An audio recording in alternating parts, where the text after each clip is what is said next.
အားလုံးပဲမင်္ဂလာပါရှင် Story with Me Channel လေးကနေကြိုဆိုပါရစေ။ဒီနေ့ပြောပြပေးမှာကတော့ဆုံမရဲ့ရွှေချေချင်းဆိုတဲ့ပုံမြင်လေးပဲဖြစ်ပါတယ်ရှင်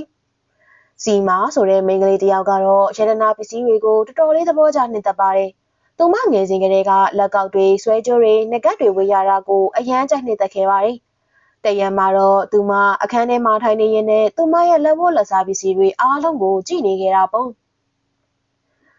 ကြည့်ပါဦးငါဘလောက်တောင်မှလှပလိုက်တယ်လေပြီးတော့ဒီလက်ဝတ်လက်စားတွေအကုန်လုံးကလည်းငါဝတ်လိုက်ရင်အတော်လေးလှပသွားကြတာကြီးပဲမသိရင်တော့ဒီပစ္စည်းတွေအကုန်လုံးကိုငါအတွက်သမင်တသက်တီထွင်ပေးထားတဲ့အတိုင်းပဲစီမာအတော်တယောက်ရှိပါတယ်အတော်ဖြစ်သူကစီမာကိုတော်တော်လေးချစ်ပါတယ်သူ့စီမာတော့ဘိုးဘွားပြည်ပင်အစဉ်အဆက်ပိုင်းဆိုင်လာခဲ့တဲ့ခြေကြီးတစ်ခုရှိနေခဲ့တာပေါ့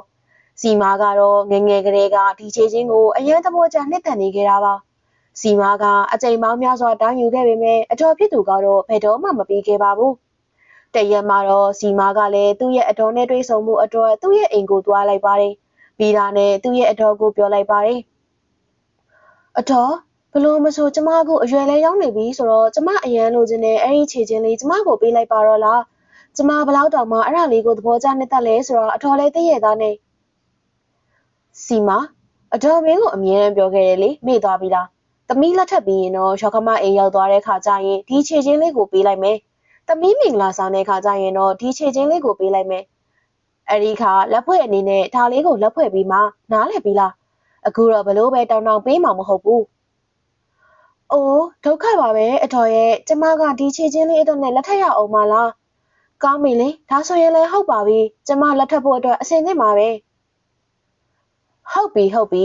ီဒါနဲ့အဲ့ဒီခြေချင်းကအတုမဟုတ်ဘူးနော်အစ်စ်ဆိုတာကိုလည်းသိထားလိုက်အောင်ငါတော့နေအမြန်ဆုံးလက်ထပ်တာကိုလိုချင်နေအဲ့ဒီခါကျရင်တော့နေအမြန်သဘောကျလာခဲ့တဲ့ခြေချင်းလေးငါနင်းကိုလက်ဆောင်ပေးလိုက်မယ်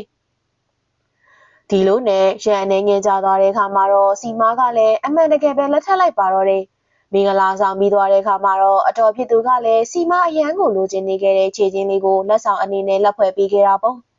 မင်္ဂလာဆောင်ပြီးနောက်မှာတော့စီမားကလည်းတရက်သူ့ရဲ့အခန်းထဲမှာထိုင်နေပြီးသူ့ရဲ့လက်ဝတ်လက်စားတွေကိုကြည့်နေခဲ့ပါတယ်။ဒီအချိန်မှာသူ့ရဲ့ရောင်းမလေးကလည်းအခန်းထဲကိုဝမ်းမန်းတသားနဲ့ဝင်လာခဲ့ပါတယ်။ကြည့်ပါဦးရောင်းမစီမှာလက်ဝတ်လက်စားတွေအများကြီးပဲရှိရဲ့နော်။ဟုတ်တယ်နင်ပြောရမှန်နေငါကငငယ်လေးတွေကအရန်ကိုလောက်ပါတဲ့လက်ဝတ်လက်စားတွေဝယ်ရတာသဘောကျတယ်လေ။အဲ့ဒါကြောင့်ငါစီမှာလက်ဝတ်လက်စားတွေအများကြီးရှိနေတာပေါ့။လာခဲ့လေငါနင်းကိုပြပေးမယ်ဒီလိုနဲ့စီမားကလည်းပျော်ရွှင်စွာနဲ့သူ့ရဲ့လက်ဝတ်လက်စားတွေတစ်ခုချင်းစီကိုထုတ်ပြလိုက်ပါတယ်လှလိုက်တာရောင်မရဲ့လက်ဝတ်လက်စားတွေအကုန်လုံးတစ်ခုချင်းစီကအရန်လှတယ်ဟုတ်တယ်ဒါတွေကငါအရန်ကြိုက်တဲ့လက်ဝတ်လက်စားတွေဆိုတော့ဘလို့မဆိုအရန်ကောင်းတာပေါ့ဒီမှာရှိတဲ့လက်ဝတ်လက်စားတွေအကုန်လုံးကတစ်ခုထပ်ပို့ပြီးတစ်ခုကလှပကြတယ်တီလားဒီမှာရှိတဲ့ဒီဇိုင်းမောက်ဆိုင်တွေအကုန်လုံးကအရန်ကိုစုံလင်လို့နဲ့အပြင်မှာနာမည်ကြီးနေတဲ့ဒီဇိုင်းတွေအကုန်လုံးငါမှမရှိဘူးဆိုတာဘယ်တော့မှမဖြစ်စေရဘူးဒီအချိန်မှာကိုရှိကလည်းစီမားရဲ့ခြေချင်းဘူးလေးကိုတွေ့သွားခဲ့ပါတယ်သူမကထားကိုဖွင့်ကြည့်ပြီးတော့ပြောလိုက်ပါတယ်ကြည့်ပါဦးရောင်မရဲ့ဒါလေးကတကယ်အရန်လှတယ်နော်ကျမဒီနေ့ဒီလောက်တောင်လှတဲ့ခြေချင်းမျိုးတစ်ခါမှမမြင်ခဲ့ဘူးဟုတ်တယ်အရန်ကိုလှတယ်ဒီခြေချင်းကိုငါအထောက်ကိုယ်တိုင်ကငါရဲ့မင်္ဂလာဆောင်မှာလက်ဖွဲ့ပေးခဲ့တာလေဒါနဲ့ရောင်မကြီးကျမတငယ်ချင်းတယောက်ကတိတ်မကြခင်လက်ထပ်တော့မှာဆိုတော့သူ့ရဲ့မင်္ဂလာပွဲကိုတက်ရောက်ဖို့အတွက်ဒီခြေချင်းလေးဝတ်သွားလို့ရမလား။ဘာပြောတယ်ဒီခြေချင်းဟုတ်လား။မရဘူးနော်ကိုရှိရဲ့တကယ်လို့နေဝတ်ချင်တယ်ဆိုရင်တော့ငါစီမှာတခြားလက်ဝတ်လက်စားတွေအများကြီးပဲရှိရဲ့ယူဝတ်သွား။ဒါပေမဲ့ဒီခြေချင်းကိုတော့ငါလုံးဝမပေးနိုင်ဘူး။ဘာလို့လဲဆိုတော့ဒါလေးကငါရဲ့နှလုံးသားနဲ့အရန်ကြီးကတဲ့နေရာမှာရှိနေလို့ပဲ။ကိုရှိကအကြိမ်ကြိမ်ကြီးကြနေခဲ့ပေမဲ့စီမာကတော့လုံးဝမပေးခဲ့ပါဘူး။ဒါကြောင့်ကိုရှိကလည်းအတော်လေးဒေါသထွက်သွားခဲ့ပါတယ်။သူကသူ့ရောင်မကိုဘာမှပြောမနေတော့ဘဲနဲ့သူ့ရဲ့အမေကိုဒီကိစ္စတွေအားလုံးသွားပြိုင်ပြောလိုက်ပါတယ်။အော်မလီစီမားကအတော်လေးတတိရှိနေပါလား။ငါ့အိမ်မှာလာနေပြီးငါသမီးလေးကိုခြေချင်းမပေးနိုင်ဘူးလို့ပြောတယ်။သူအခုချက်ချင်းငါအကြောင်းကောင်းကောင်းသိစေရမယ်။ကဲလာကွရှိနေငါနဲ့တူတူခါရဲလိုက်လာခဲ့အခုချက်ချင်းယူပေးမယ်။ဒီလိုနဲ့တာမီနှစ်ယောက်စလုံးကလည်းစီမားရဲ့အခန်းထဲကိုဝင်လာခဲ့ကြပါတယ်။ဘလို့ဖြစ်တာလဲချွေးမလေးရဲ့နေကငါရဲ့သမီးလေးကိုခြေချင်းမပေးဘူးဆိုပြီးပြောလိုက်တဲ့ဆိုနေရဲ့ခြေချင်းကိုငါသမီးလေးကစားပြစ်လိုက်မှာမဟုတ်ဘူးလေပြန်လာရင်ပေးမှာပဲဥစ္စာကို မဟုတ်တာအမေရဲ့ကျမပြောချင်တဲ့အဓိပ္ပာယ်ကအဲ့လိုမဟုတ်ဘူးနော်ကျမကဒီခြေချင်းကိုအရန်ချစ်လို့ပါကျမလုံးဝသူ့ကိုမပေးချင်ဘူးကျမစီမှာလက်ဝတ်လက်စားတွေအများကြီးရှိပါတယ်ကျန်တဲ့ဟာတွေကိုယူလိုက်လေနင်ကငါနဲ့ငါရဲ့သမီးနှစ်ယောက်စလုံးကိုအဆက်ခွဲနေတာပဲနင်အတော်လေးတသိရှိနေရဲ့ဟုတ်လားမဟုတ်တာအမေရဲ့ကျမနှစ်ယောက်စလုံးကိုအဆက်ခွဲနေတာမဟုတ်ပါဘူးတကယ်တော့ကိုရှိကိုတိုင်းကလည်းနားလေတင်တယ်လေသူများတွေမပေးချင်တဲ့ကိစ္စကိုဘာလို့အတင်းတောင်းဆိုနေရတာလဲကျမတကယ်ပဲသူ့ကိုထားမပေးချင်ဘူးအမေရဲ့ဒီစကားကိုကြားလိုက်ရတဲ့ခြာမှာတော့ရောက်ခမဖြစ်သူကလည်းအရန်ကိုစိတ်ဆိုးသွားခဲ့ပါတယ်ဒါကြောင့်စီမာကိုသူ့ရဲ့အခန်းပရိဘောက်ကနေပြီးတော့အောက်ကိုတွန်းချလိုက်ပါတယ်စီမာကလည်းဒုတိယထပ်ကနေပြုတ်ကျပြီးတော့တိတ်ဆုံးသွားခဲ့ရတာပေါ့မာနော့အိမ်ကိုရောက်လာခဲ့ပြီးတော့ဖြစ်ပျက်နေတဲ့ကိစ္စတွေကိုတွေ့မြင်သွားခဲ့ပါတယ်ဘာမှစိတ်ပူမနေနဲ့သားလေးငါနင်းကိုနောက်ရင်နောက်ပြပေးမယ်သိလားပြီးတော့စီမာထားသွားခဲ့တဲ့လက်ဝတ်လက်စားတွေကိုလည်းကြည့်စမ်းပါဦးငါတို့ကတော့အများကြီးမြတ်သွားခဲ့ပြီဒီလိုနဲ့ကိုရှိကလည်းခြေချင်းဘူးလေးကိုကင်ပြီးတော့ကြည့်နေခဲ့ပါတယ်အခုချိန်ကစပြီးတော့ဒီခြေချင်းကိုကျမပိုင်သွားပြီနော်ပထမတည်းကကျမအရန်လို့ချင်နေခဲ့တာကျန်တဲ့လက်ဝတ်လက်စားတွေကိုတော့ကျမစိတ်မဝင်စားဘူးဒီခြေချင်းကိုတော့ကျမပဲဝင်မယ်အောင်မလေးကိုရှိရဲ့နည်းနည်းပါးပါးစိတ်ထိန်စမ်းပါအောင်နောက်စီမားရဲ့ဝိညာဉ်ကရောက်လာပြီးတော့နင့်ကိုကိုချိုးတတ်နေပါဦးမယ်ဒီစကားကိုကြားခဲ့ရတဲ့အခါမှာ၃ယောက်စလုံးကလည်းရီမောနေခဲ့ကြတာပေါ့ကဲဒါဆိုရင်ငါတို့သွားကြတာပေါ့စီမားရဲ့အလောင်းကိုငါတို့အရင်ဆုံးဖျောက်ရအောင်မယ်ပြီးတော့သူ့ရဲ့မိသားစုဝင်တွေကိုလည်းငါတို့အကြောင်းကြားရအောင်မယ်လေဒီလိုနဲ့အားလုံးကလည်းစီမားရဲ့လက်ဝတ်လက်စားတွေကိုသိမ်းယူခဲ့ကြပါတယ်တစ်ဖက်မှာစီမားကတိတ်ဆုံးခွင်လုံးသွားခဲ့ပြီးတဲ့နောက်မှာတော့စုံမကြီးတစ်ကောင်ဖြစ်လို့နေခဲ့ပါပြီသူ့ရဲ့လက်ဝတ်လက်စားတွေအကုန်လုံးကိုခိုးယူနေတဲ့မိသားစုတွေအကုန်လုံးကိုလည်းသူမစောင့်ကြည့်နေခဲ့ပါတယ်ဒါကိုတွေ့ကြရတဲ့အချိန်မှာစုံမကြီးကလည်းအတော်လေးကိုဒေါသထွက်နေခဲ့ပါပြီငါတေးတာ9မိနစ်တောင်မပြည့်သေးဘူးသူတို့အကုန်လုံးကမာနုတ်ကိုနောက်ရင်နောက်ပြဖို့အတွက်စီစဉ်နေကြတယ်ငါအရန်ချစ်တဲ့ငါရဲ့ခြေချင်းကိုလည်းငါစီကလူယူသွားခဲ့တယ်သူတို့အားလုံးငါလက်ထဲကနေလွတ်ဖို့အတွက်မစင်စားထားနဲ့ကုရှိဆိုတဲ့မိန်းမကိုတော့ငါလုံးဝအလွတ်မပေးဘူးစုံမကြီးကရန်နေငယ်ကြတဲ့အထိဘာမှမလုပ်ဘဲနဲ့အေးအေးဆေးဆေးပဲနေခဲ့ပါတယ်တရက်မှာတော့သူမတိတ်တိတ်လေးကိုရှိရဲ့အခန်းထဲကိုဝင်သွားလိုက်ပါတယ်ဒီအချိန်မှာကိုရှိကတော့သူမရဲ့ခြေချင်းကိုဝစ်ပြီးတော့မင်္ဂလာဆောင်ကိုသွားဖို့အတွက်တေချာပြေးစင်နေတာကိုတွေ့လိုက်ရတာပေါ့နောက်ဆုံးတော့ငါစောင့်မျှော်နေတဲ့ရက်ရောက်လာခဲ့ပြီဒီအချိန်ကိုငါစောင့်မျှော်နေခဲ့တာအတော်လေးကြာနေပြီကိုရှိကတော့ပျော်ရွှင်စွာနဲ့ပဲတချင်းတွေကိုအော်ဆိုနေခဲ့ပါတယ်ကြည့်ပါဦးဒီစာရီနဲ့ဒီချစ်ချင်းနဲ့ဒီလက်ဝတ်လက်စားတွေနဲ့ဘလောက်တောင်လိုက်ဖက်ညီနေလိုက်လဲဆိုတာအယမ်းလာတာပဲစုံမကြီးကစိတ်ထဲကနေတွေးနေခဲ့ပါတယ်နေရမြငါရဲ့ခြေချင်းကိုဝစ်ပြီးတော့မင်္ဂလာဆောင်သွားကြအောင်မယ်ဟုတ်လားဒီနေ့တော့ငါသူ့ကိုဘလို့မဆိုအမြန်ဆုံးသင်ခန်းစာပေးမှဖြစ်မယ်ခဏနေတော့အားလုံးကလည်းပြင်ဆင်ပြီးနောက်မှာတော့မင်္ဂလာဆောင်ကိုထွက်သွားခဲ့ကြပါတော့တယ်ကိုရှိရဲ့နောက်ကနေစုံမကြီးကလည်းတိတ်တိတ်လေးလိုက်သွားခဲ့တာပေါ့မင်္ဂလာဆောင်ကိုရောက်သွားတဲ့အခါမှာကိုရှိကတငယ်ချင်းပေါင်းတွေနေနဲ့ရီမောပျော်ရွှင်စွာစကားပြောဆိုနေခဲ့ပါတယ်မာနနဲ့အိုမီလာတို့နှစ်ယောက်စလုံးကလည်းမင်္ဂလာဆောင်ကထမင်းတွေကိုစားတောက်ရင်းနဲ့အလုံးရှုံနေခဲ့ကြပါတယ်။ဒီလောက်ထိလည်းငါ့ကိုကြည်ပြီးချီးကျူးမနေကြပါနဲ့။ဒီနေ့ကငါရဲ့မင်္ဂလာဆောင်မဟုတ်ဘူးနော်။ပူနန်းရဲ့မင်္ဂလာဆောင်သူ့ကိုလည်းသွားပြီးချီးကျူးကြပါဦးဟဲ့။သူလည်းဒီနေ့အရန်လာနေတာပဲ။နင်တို့ကသူ့စီလည်းသွားကြပါဦး။ဒီလိုနဲ့ကိုရှိနဲ့သူ့ရဲ့တငယ်ချင်းတွေအကုန်လုံးကရီမောပျော်ရွှင်စွာနဲ့စကားတွေပြောဆိုနေခဲ့ကြတာပေါ့။ဒီအချိန်မှာစုံမကြီးကလည်းအားလုံးပျော်ရွှင်နေတာကိုတွေ့တဲ့အခါပိုပြီးဒေါသတွေထွက်လာခဲ့ပါတယ်။ဒါကြောင့်သူကသူ့ရဲ့ခြေချင်းကိုချက်ချင်းပဲပြုတ်စားလိုက်ပါတော့တယ်။ဒီလိုနဲ့ခြေချင်းကိုဝစ်စင်ထားတဲ့ကိုရှိကတော့လေပေါ်မှာပြန်ဝဲသွားခဲ့တာပေါ့။လေပေါ်မှာပြန်ဝဲနေတဲ့ကိုရှိကိုတွေ့ကြရတဲ့အခါမှာမင်္ဂလာဆောင်ကိုတက်ရောက်လာခဲ့ကြတဲ့လူတွေကလည်းကြောက်လန့်တကြားထွက်ပြေးကုန်ကြပါတယ်။လူတချို့တစ်ဝက်ကတော့ကိုရှိကိုကြည့်ဖို့အတွက်ရောက်လာခဲ့ကြပါတယ်။အိုမီလာနဲ့မာနိုတို့နှစ်ယောက်စလုံးကလည်းကိုရှိစီကိုအမြန်ဆုံးပြေးပြီးရောက်လာခဲ့ကြပါတယ်။အမေရဲ့ဒုက္ခပါပဲအမေရဲ့ဒါဘာဖြစ်တာလဲမသိဘူးဘာဖြစ်တာလဲကျမကိုကဲကြပါအောင်ရှင်ကျမကိုကဲကြပါအောင်ဘာဖြစ်လို့ကျမလေးပေါ်ပြန်နေရတာလဲကျမတော့ဘာမှနားမလည်တော့ဘူးအမေရဲ့လောက်ကြပါအောင်တယောက်ယောက်ငါရဲ့သမီးလေးကိုကဲပေးကြပါအောင်သူ့လေးပေါ်မှာပြန်နေပြီသူ့ကိုအမြန်ဆုံးအောက်ချပေးကြပါအောင်ဒီအချိန်မှာစုံမကြီးကလည်းအားလုံးရဲ့ရှေ့ကိုရောက်လာခဲ့ပါတယ်စုံမကြီးကိုတွေ့ရတဲ့အခါမှာတော့မင်္ဂလာပွဲကိုရောက်လာတဲ့ဧည့်သည်တွေအကုန်လုံးကလည်းလန့်ဖြတ်ကုန်ကြတာပေါ့ဒီအချိန်မှာစုံမကြီးကလေပေါ်မှာပြန်ဝဲနေတဲ့ကိုရှိကိုမေးလိုက်ပါတယ်ဘလို့လဲနေအရန်ပျော်ရွှင်နေပြီလား ဒါဆိုရင်တော့နေငါ့ကိုဘာတွေလုပ်ခဲ့လဲဆိုတာအားလုံးကိုပြောလိုက်နေငါစီကခိုးထားတဲ့ခြေချင်းကိုဝတ်ထားတာလေမပြောဘူးဆိုရင်တော့ငါတက်ပြစ်မှာနော်နေငါဘာတူလဲနေဘာတူလဲတရားရောက်ဒီကနေစုံမကြီးကိုမောင်းထုတ်ပေးကြပါဦးငါ့ကိုကြေးကြပါဦးဒါဘာတွေဖြစ်နေတယ်လဲငါမသိဘူးဒီအချိန်မှာလူနှစ်ယောက်ကရောက်လာပြီးတော့စုံမကြီးကိုရိုက်ခဲ့ကြပါတယ်စုံမကြီးရဲ့မော်ဆွမ်းတွေကလည်းရော့နေကြလာခဲ့တာပေါ့ခြေချင်းနဲ့အတူတူကိုရှိကတော့မြေပေါ်ကိုပြုတ်ကျသွားခဲ့ပါတယ်တခြားသူတွေကစုံမကြီးကိုဖမ်းထုတ်ထားခဲ့ကြပါတယ်သူမလှုပ်တော့မလှုပ်နိုင်တဲ့အခါမှာတော့ဒေါသတကြီးနဲ့အော်ပြောလိုက်တာပေါ့ငါဘာတခုမှအမားလုပ်ထားတာမရှိဘူးငါ့ကိုလှုပ်အမားတွေအကုန်လုံးကိုသူ့လုပ်ခဲ့တာငါဒီနေ့တရားမျှတမှုမရဘူးဆိုရင်တော့ငါဘသူ့ကိုမှအလွတ်ပေးမှာမဟုတ်ဘူးနော်စုံမကြီးရဲ့စကားကိုကြားခဲ့ရတဲ့အချိန်မှာတော့နေရာမှာရှိတဲ့လူတွေအကုန်လုံးလမ်းပြတ်ကုန်ကြပါတယ်ပရိယာဆိုတဲ့မိန်းကလေးတယောက်ကအရှိကိုတူလာပြီးတော့စုံမကြီးကိုမေးလိုက်ပါတယ်နေရဘာတူလဲဘာလုပ်နေရလဲကိုရှိကနေ့ကိုဘာတွေများလုပ်ခဲ့မိလို့လဲပြောပြစမ်းပါဦး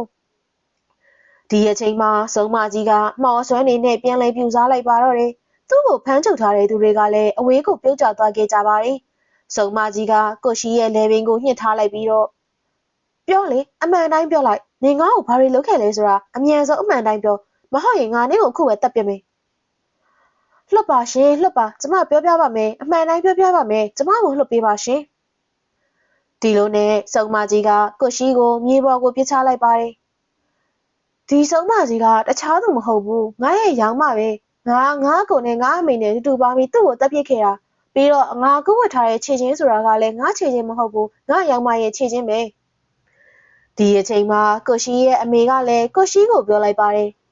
်နင်ဘာစောင့်နေသေးရလဲအယူမရဲ့နင်သူ့ခြေချင်းဝတ်ထားတာမလားအမြန်ချက်ပြီးသူ့ပေးလိုက်တော့လေကိုရှိကကြောင်လန့်တကြားနဲ့သူမဝတ်ဆင်ထားတဲ့ခြေချင်းကိုအမြန်ချက်ပြီးတော့ပေးလိုက်ပါတော့တယ်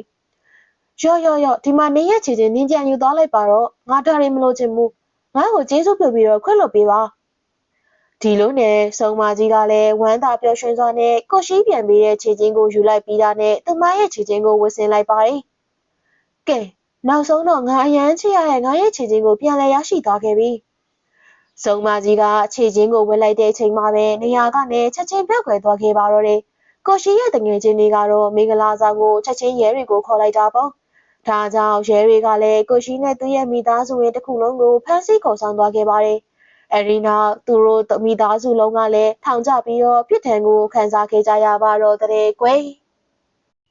်ဒီနေ့ပြောရဝင်မှာကတော့နွားတရဲဆိုတဲ့ပုံမြင်နေနဲ့ဖြစ်ပါတယ်ရှင်။ရွာတရွာမှာလက်လန်းဆိုတဲ့အရန်ကိုလောဘကြီးရဲ့နွားနို့ဖို့သမားတယောက်နေထိုင်ပါတယ်။သူမှာဂေါ်ရီဆိုတဲ့နွားကြီးတစ်ကောင်ရှိပါတယ်။လက်လန်းကတော့နေစဉ်နေတိုင်းနွားနို့ညှစ်ပြီးတော့နွားနို့ပို့ဆောင်ပေးပါတယ်။သူနွားနို့ညှစ်နေခဲ့တဲ့အချိန်မှာနိုးမထွက်လာတဲ့အတွက်ကြောင့်မလို့သူ့မိန်းမကလည်းပြောလိုက်တာပေါ့။ကျမရှင့်ကိုဘယ်နှကြိမ်လို့ပြောနေအောင်မလဲဒီတက်တီရီသုံးတဲ့နွားကြီးကိုရောင်းလိုက်တော့ရှင်ကတော့လေကျမပြောတဲ့စကားကိုနားကိုမထောင်ဘူးသူကဘလောက်တောင်မှမျက်တွေစားလဲဆိုတာသိရလားရန်မာရဲ့စကားကိုကြားခဲ့ရတဲ့အခါမှာလက်လန်းကလည်းဒေါသထွက်သွားပြီးတော့ပြောလိုက်ပါတယ်မင်းပြောနေတာမှန်တော့လေမှန်ပါတယ်ရန်မာရဲ့ဒါပေမဲ့ငါစီမှာနီးလဲတစ်ခုရှိရင်နောက်နေ့မှာတော့လက်လန်းကလည်းဈေးထဲကနေဆေးတစ်မျိုးဝယ်လာခဲ့ပြီးတာနဲ့နွားကြီးကိုဆေးထိုးပေးလိုက်ပါတယ်အဲဒီကမှတော့နွားကြီးကနွားနို့တွေအများကြီးထွက်လာခဲ့တာပေါ့ဒါကိုတွေ့ခဲ့ရတဲ့အခါမှာရန်မာကလည်းအရန်ကိုပျော်ရွှင်သွားခဲ့ပါတယ်။ပြီးတော့သူမကပြောလိုက်ပါတယ်။ကောင်းလိုက်တာရှင်ကောင်းလိုက်တာတော်တော်လေးကောင်းတာပဲမယုံနိုင်စရာပါလား။ရှင်ဒီဆေးသူ့ကိုထိုးပေးလိုက်တာနဲ့နွားနို့နှစ်ဆတောင်မှထွက်နေပြီနော်။ဒါကတကယ်ရန်ကောင်းတဲ့ဆေးပဲ။ဒီနောက်မှာတော့လက်လန်းနဲ့သူ့ရဲ့မိန်းမနှစ်ယောက်စလုံးကလည်းအတော်လေးကိုလောဘကြီးလာခဲ့ကြပါတယ်။သူတို့ကနေစဉ်နေတိုင်းဂေါ်ရီကိုဆေးတွေထိုးပြီးတော့နွားနို့တွေအများကြီးထုတ်ခဲ့ကြပါတယ်။ဒါကြောင့်နေစဉ်နဲ့အမျှနွားကြီးကော်ရီကတော့အတော်လေးကိုနေမကောင်းဖြစ်နေခဲ့ပါပြီ။သူ့ရဲ့ကျန်းမာရေးအခြေအနေကလည်းအတော်လေးကိုဆိုးရွားလာခဲ့ပါတယ်။တရက်မှာတော့ရွာမှာရှိတဲ့တထေးကြီးတဦးရဲ့အိမ်မှာမင်္ဂလာဆောင်ပွဲတစ်ခုကျင်းပဖို့ရှိနေခဲ့ပါတယ်။ဒါကြောင့်သူကလက်လန်းရဲ့အိမ်ကိုရောက်လာပြီးတော့ပြောလိုက်ပါတယ်။ကဲအကိုလက်လန်းကြီးကျွန်တော်အိမ်ကိုနေစဉ်နေတိုင်းပို့နေတဲ့နွားနို့ထက်ဒီနေ့နည်းနည်းပို့ပေးပါဦး။အိမ်မှာမင်္ဂလာဆောင်ခန်းသားရှိနေတာဆိုတော့နွားနို့ကလိုအပ်တယ်လေ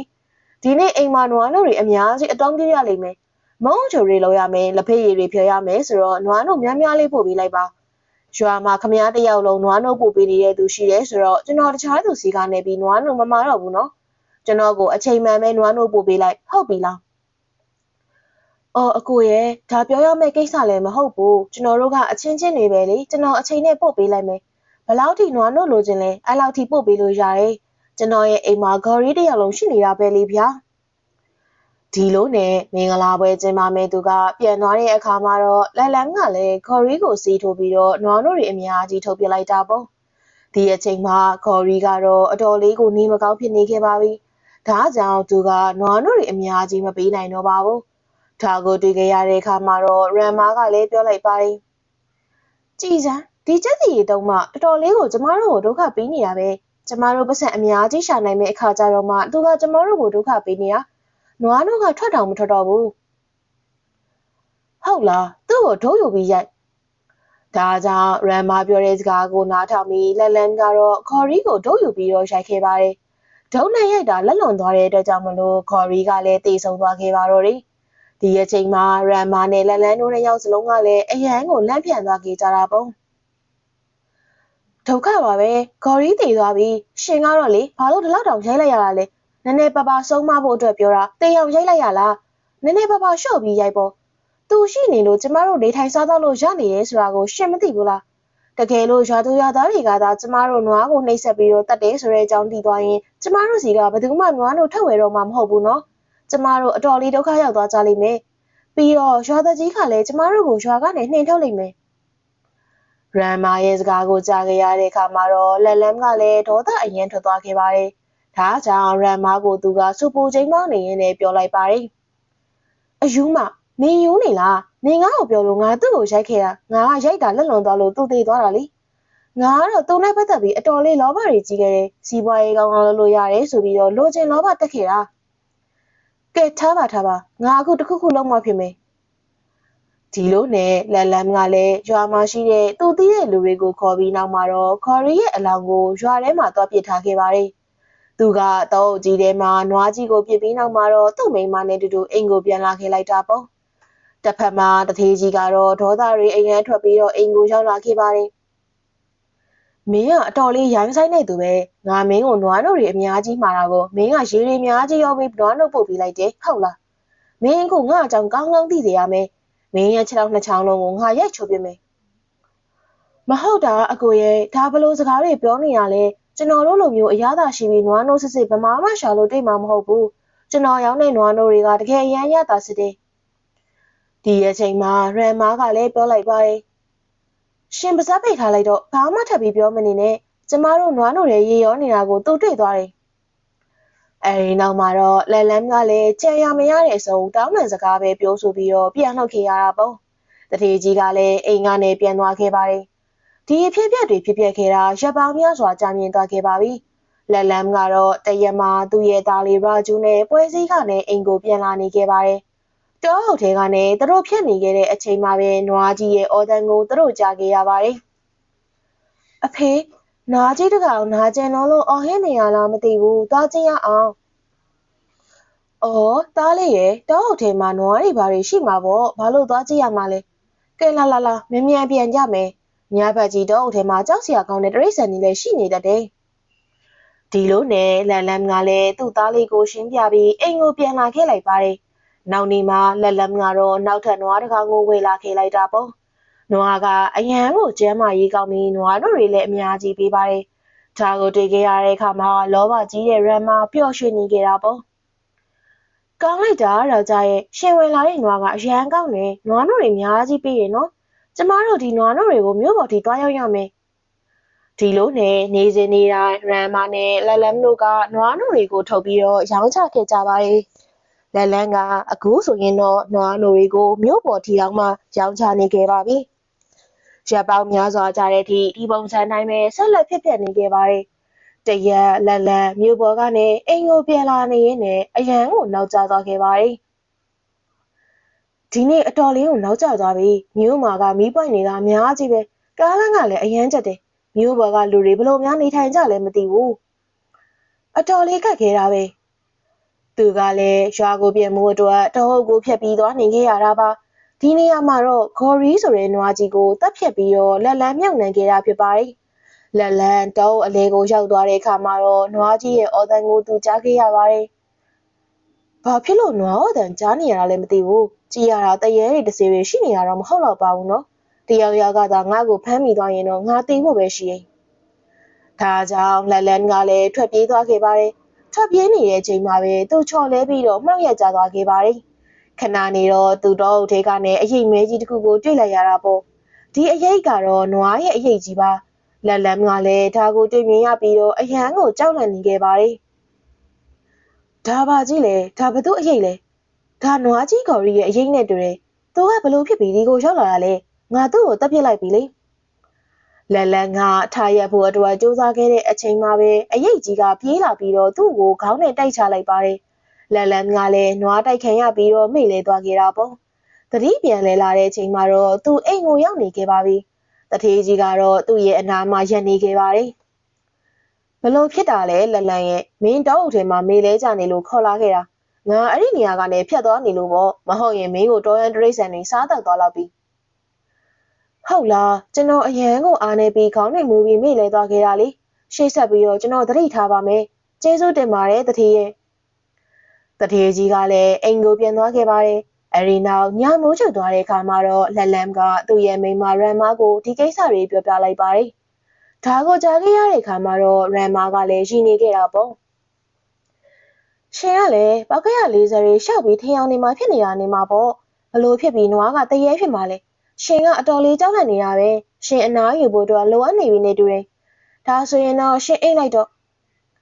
ပြောဆိုပြီးရမ်မာကလည်းထွက်သွားခဲ့ပါတယ်တရက်မှာတော့အရန်ကိုဖြူဖွေးလို့နေတဲ့နွားကြီးတစ်ကောင်ကသူတို့ခြံထဲကိုဝင်လာခဲ့ပါတယ်နွားကြီးကအတော်လေးကိုလှပလို့နောက်ကြောင့်ရမ်မာကလည်းချက်ချင်းပဲခြိထားလိုက်ပါတယ်ဘာလို့တာလဲရမ်မာရဲ့ဒီနွားကဘသူ့နွားလဲသူ့ရဲ့တတိသူ့ကိုရှာနေရင်ရောက်လာရင်ဘယ်လိုလုပ်မလဲငါတို့ကိုတခိုးဆိုပြီးဆွဆွဲနေပါဦးမယ်ရှင်ကယူနေလားအမြဲတမ်းကြောက်လန့်နေရင်ဒီလောက်တောင်မှကျမ်းမာပြီးဝဖြိုနေတဲ့နွားကြီးကခြံထဲဝင်လာတာလေသူကအနည်းဆုံးတစ်ရက်ကိုနွားတို့လီတာ20လောက်ထွက်လိမ့်မယ်ကျမတို့သူ့ကိုချီထားလိုက်ကြမယ်လေသူ့ရဲ့ပိုင်ရှင်ရောက်လာရင်လည်းကျမတို့သူ့ကိုပြန်ပေးလိုက်တာပေါ့တကယ်လို့ဘယ်သူမှပုံမလာဘူးဆိုရင်တော့ဒါကျမတို့နွားဖြစ်ပြီးသူကိုယ်တိုင်ကကျမတို့စီကိုလမ်းပြပြီးရောက်လာခဲ့တာကျမတို့ကသူ့ကိုသွားခိုးလာတာမှမဟုတ်တာဒီလိုနဲ့ရမ်မာကလက်လန်းတို့ကလောဘကြီးလုံးနဲ့အတွက်နွားကိုခေါ်ထားခဲ့ကြပါတယ်နွားတို့ညစ်ဖို့အတွက်သွားခဲ့ကြပေမဲ့နွားကနိုးမထက်တဲ့အတွက်နှစ်ယောက်စလုံးကတော့နွားကြီးကိုရိုက်ခဲ့ကြပါတယ်မနက်တည်းကအဲ့လောက်အများကြီးစားပြီးနွားတို့ကြတစ်စက်မှမထွက်ဘူးသူတို့ရိုက်နေတဲ့အချိန်မှာပဲနွားကြီးကကြောက်စရာကောင်းတဲ့ပုံစံပြောင်းလဲသွားခဲ့ပြီးတော့ရမ်မာကိုဂျိုးနဲ့တိုက်ချလိုက်တာပေါ့ရမ်မာကလည်းအဝေးကြီးမှသွားပြီးပြုတ်ကျသွားခဲ့ပါတယ်အောက်မလေးသိပါပြီရှင်ဒီနွားကနွားတရေကြီးပဲနွားတရေကြီးရမ်မာရဲ့အခြေအနေကိုတွေ့ခဲ့ရတဲ့အခါမှာလက်လမ်ကသူ့ကိုထူဝေးဖို့ရှေ့ကိုတိုးလာခဲ့ပါတယ်ဒီအချိန်မှာနွားကြီးကသူ့ကိုလည်းဂျိုးနဲ့ခွေချလိုက်ပြီးတော့ပြောလိုက်ပါတယ်နီနိုးကတကယ်အပြစ်ငရဲများနေတဲ့လူတွေပဲတကယ်ရုံမှာရက်ဆက်ရိုင်းဆိုင်ကြတဲ့သူတွေနီနိုးကငါ့ကိုဆေးတွေမတရားထိုးပြီးတပ်ပစ်ခဲ့ကြတယ်ငါနီနိုးနှစ်ယောက်ကိုလုံးဝအလက်မပေးဘူးငါအခုတော့သွားလိုက်အောင်မယ်ဒါပေမဲ့ငါအမြဲဒီကိုပြန်လာခဲ့မယ်နီနိုးနှစ်ယောက်စလုံးကိုငါကောင်းကောင်းသင်ခန်းစာပေးပြမယ်နောက်နေ့မှာတော့လင်မယားနှစ်ယောက်စလုံးကလည်းရွာဖုံးကြီးเจ้าကိုသွားပြီးတာနဲ့ကိစ္စတွေအကုန်လုံးကိုလည်းဖုံးတော်ကြီးကိုပြောပြခဲ့ကြတာပေါ့ဒါတွေကိုကြားခဲ့ရတဲ့အခါမှာဖုံးတော်ကြီးကလည်းပြောလိုက်ပါတယ်မင်းတို့ကအပြစ်ငရဲတွေအများကြီးလုပ်ခဲ့ကြတာပဲနွားမယ်တော်ကိုတတ်တယ်ဆိုတာကတကယ်အရန်ကိုအပြစ်ငရဲကြီးလုံးနေဂေါ်ရီကိုမင်းတို့ကတတ်ခဲ့ကြတယ်အဲ့ဒီအတွက်အပြစ်တွေကိုမင်းတို့ပြန်လဲခံစားနေကြရတာလေဂေါ်ရီကိုယ်တိုင်ကပဲမင်းတို့ကိုဘလို့အပြစ်ပေးမလဲဆိုတာနားထောင်လိုက်တော့မင်းတို့တကယ်အများကြီးမကောင်းတာတွေလုပ်ခဲ့တာပဲညရောက်သွားတဲ့အခါမှာတော့ဂေါ်ရီပြန်လဲရောက်ရှိလာခဲ့ပါတယ်ဖုံးတော်ကြီးကနွားရှိမှထိုင်ချပြီးတော့ပြောလိုက်ပါတယ်မဲတော်ကိုယ်တိုင်ကခွင့်လွတ်နားလေတနာတတ်တဲ့သူမလို့သူတို့ကိုခွင့်လွတ်ပေးလိုက်ပါသူတို့ကိုခွင့်လွတ်ပေးလိုက်ပါနော်သူတို့လုပ်ခဲ့တဲ့အပြစ်ကိုတော့ဖယားကတော့မှဘယ်တော့မှခွင့်လွတ်ပေးမှာမဟုတ်ဘူးဒါပေမဲ့သူတို့တွေအခုချိန်မှာအရန်ကိုနောက်နာကြရနေကြတယ်ဆိုရင်တော့ကျမအနေနဲ့ခွင့်လွတ်ပေးလိုက်ပါမယ်သူတို့ကသာခွင့်လွတ်မှုကိုလိုချင်နေဆိုရင်တော့နွားအကောင်တရားကိုသူတို့အနေနဲ့ပြုစုပေးရလိမ့်မယ်ဟ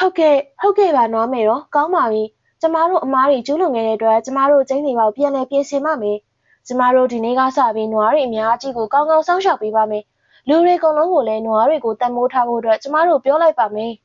။ရမ်မာနဲ့လန်လန်တို့အဲ့ဒီလိုပြောလိုက်တဲ့အချိန်မှာနွားမယ်တို့ကြီးကလည်းပျောက်ကွယ်သွားခဲ့ပါတယ်။သူတို့နှစ်ယောက်စလုံးကလည်းလောဘမကြီးကြတော့ဘဲနဲ့နွားတွေကိုအကောင်းဆုံးစောင့်ရှောက်ပေးခဲ့ကြတာပေါ့။အဲ့ဒီနောက်ပိုင်းသူတို့ကလည်းဘာအခက်အခဲဒုက္ခတစ်ခုကိုမှရင်ဆိုင်ခဲ့ရခြင်းမရှိတော့ပါဘူး။သူတို့ဘဝကပုံမှုအဆင်ပြေလာခဲ့ကြပါတယ်။နွားနှုတ်ပို့တဲ့လုပ်ငန်းကလည်းအရင်တုန်းကထက်အဆင်ပြေလာပြီးရေလည်းမရောကြတော့ပါဘူးတဲ့ကွယ်။